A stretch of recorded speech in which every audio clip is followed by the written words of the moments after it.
जय सावित्री माता की। स्वागत है आप सभी का मेरे YouTube चैनल पर। मैं हरिओम शर्मा भट्ट सावित्री की कथा सुना रहा हूँ। भट्ट सावित्री की कथा सुनते समय आपको कुछ गलतियाँ नहीं करनी है, इस बात का विशेष रूप से ध्यान रखना है। दोस्तों, भट्ट सावित्री के व्रत सुहागन महिलाएं अटल सुहाग के लिए व सारे कष्टों के निवारण के लिए व्रत करती हैं। इस दिन यह व्रत रखा जाता है, लेकिन इस दिन सुहागन महिलाओं को पूरा सुहाग का सामान धारण करना चाहिए और साथ ही सफ़ेद या काले रंग के वस्त्र धारण नहीं करने चाहिए। उसी प्रकार की चूड़ियाँ भी आपको धारण नहीं करनी चाहिए। हिंदू पंचांग के अनुसार प्रत्येक वर्ष ज्येष्ठ माह की कृष्ण पक्ष की अमावस्या तिथि के दिन ये व्रत रखा जाता है। इस दिन सुहागन महिलाएं अपने पति की लंबी आयु के लिए व्रत करती हैं। ये व्रत सावित्री को समर्पित है। सावित्री माता का आशीर्वाद प्राप्त होता है। मान्यता है कि इसी दिन सावित्री ने अपने पति सत्यवान के प्राण यमराज से बचाए थे, इसलिए इस दिन व्रत करने से अखंड सौभाग्य की प्राप्ति होती है। इस दिन विधि विधान से पूजा अर्चना के बाद भट्ट सावित्री व्रत कथा सुननी चाहिए। भट्ट सावित्री की कथा। पौराणिक मान्यता के अनुसार मध्य देश में अश्वपति नाम के धर्मात्मा राजा राज्य करते थे। उनकी कोई संतान नहीं थी। संतान प्राप्ति के लिए राजा ने यज्ञ करवाया, जिसके शुभ फल से कुछ समय बाद उन्होंने एक कन्या की उनको प्राप्ति हुई। इस कन्या का नाम सावित्री रखा गया। जब सावित्री विवाह योग्य हुई तो उन्होंने गुमतसेन के पुत्र सत्यवान को अपने पति रूप में वरण किया। सत्यवान के पिता भी राजा थे, परंतु उनका राजपाट छिन गया था, जिसके कारण वे लोग बहुत ही दरिद्री हो गए थे और दरिद्रता में जीवन व्यतीत कर रहे थे। सत्यवान के माता पिता की भी आंखों की रोशनी चली गई थी। सत्यवान जंगल से लकड़ी काट कर लाते और उन्हें बेचकर जीवन अपना व्यतीत कर रहे थे। जब सावित्री और सत्यवान के विवाह की बात चली, तब नारद मुनि ने सावित्री के पिता राजा अश्वपति को बताया कि सत्यवान अल्पायु है और वह विवाह के 1 वर्ष पश्चात ही उसकी मृत्यु हो जाएगी। जिसके बाद सावित्री के पिता ने उन्हें समझाने की बहुत कोशिश की, परंतु सावित्री यह सब जानते हुए भी अपने निर्णय पर अड़िग रही। अतः सावित्री और सत्यवान का विवाह हो गया। इसके बाद सावित्री सास ससुर और पति की सेवा करने लग गई।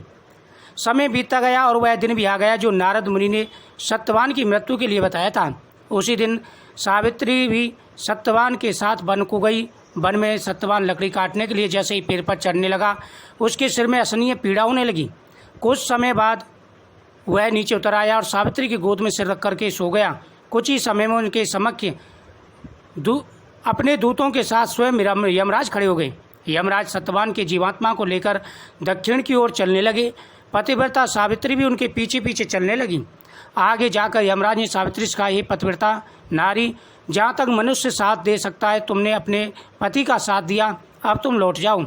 इस पर सावित्री ने कहा, जहाँ तक मेरे पति जाएंगे वहाँ तक मुझे जाना चाहिए, यही सनातन सत्य है। यमराज सावित्री की बाणी सुनकर प्रसन्न हुए और उससे 3 वर मांगने को कहा। सावित्री ने कहा, मेरे सास ससुर अंधे हैं, उन्हें नेत्र ज्योति प्रदान करें। यमराज ने तथास्तु कहकर उसे लौटा जाने को कहा। आगे बढ़ने पर लगी, किंतु सावित्री यम के पीछे पीछे चलने लगी। यमराज ने प्रसन्न होकर पुनः वर मांगने को कहा। सावित्री ने वर मांगा, मेरे सास ससुर का खोया हुआ राज्य वापस मिल जाए।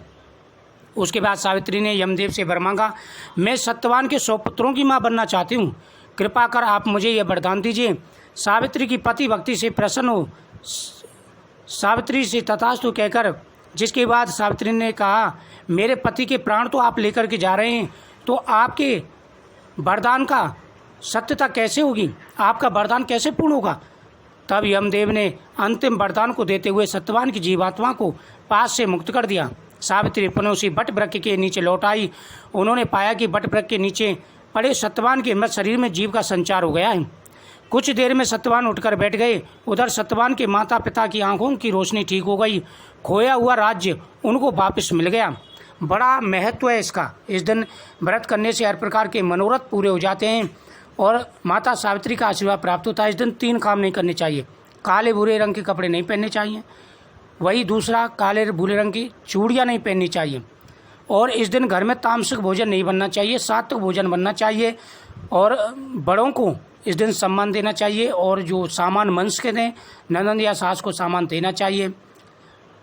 ऐसा करने से सुहाग अटल होता है, हर प्रकार के मनोरथ पूरे होते हैं। इस दिन माता गौरी की पूजा भी करनी चाहिए। बट वृक्ष के नीचे दीपक जला करके परिक्रमा करनी चाहिए।